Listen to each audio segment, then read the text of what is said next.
Hi there, Mark Jaben here, Medical Director for the Haywood County Health Department. Let's talk about this pandemic. Time for more truth or consequences as we look carefully at the issues of concern that impact people's decisions about vaccination or not. And in this video, there is now research that provides some answers to these questions. Number one, how bad is COVID really? And number two, is COVID really no worse than the flu? So please share this with somebody you care about. We hear people say that COVID is not that bad. They'll take their chances. Well, what are those chances? Research published recently in Nature has shed some light on this. They studied patients from the VA and the long-term experience in those having COVID, now called PASC, post-acute sequelae of SARS-CoV-2. They studied non-hospitalized people with COVID versus non-hospitalized people without COVID. And in those who had COVID, there was a 50% increase in death. Mind you, these are not hospitalized patients. 9 more deaths per 1,000 people. And for those with COVID who survived, a 20% increase in subsequent healthcare visits for things like respiratory illness, sleep-wake disorders, neurologic issues, musculoskeletal pain, fatigue, listlessness, and others.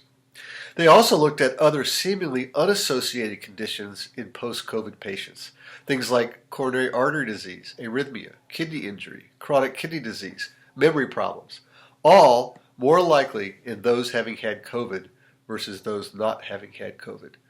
And whether not hospitalized, or in the ICU, an increase in severity of the initial COVID infection resulted in an increased risk of these problems. There was another study out this past week or so in Lancet Psychiatry, and it looked further at neurologic and psychiatric outcomes within 6 months of COVID infection. Things like stroke, Parkinson's, dementia, nerve disorders, anxiety, mood disorders, psychosis, substance use.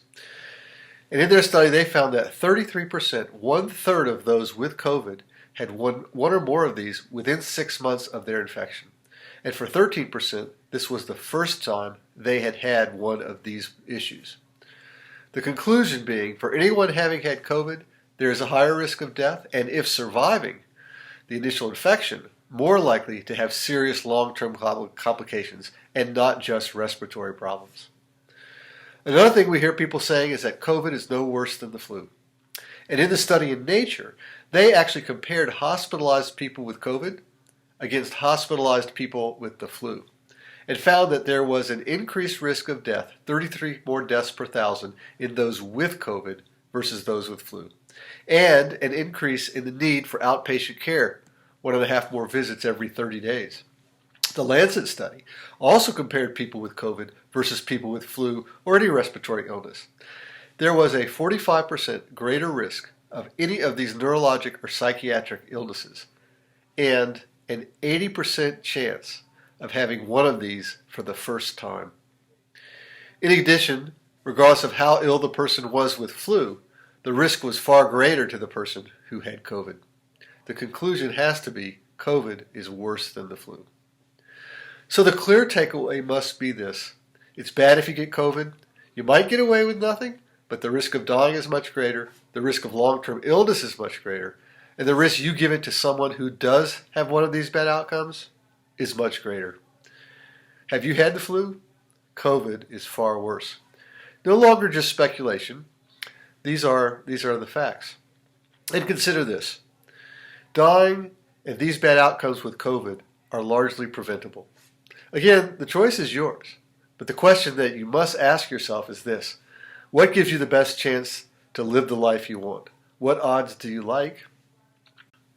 So if you're basing your decision around getting vaccinated or not on what you believe about these two questions, COVID is not that bad, it's not really any worse than the flu, then you're not being honest and fair with yourself or those you care about. It might be time to look a little deeper to try and understand why you feel the way that you do. So be well and be careful, especially right now.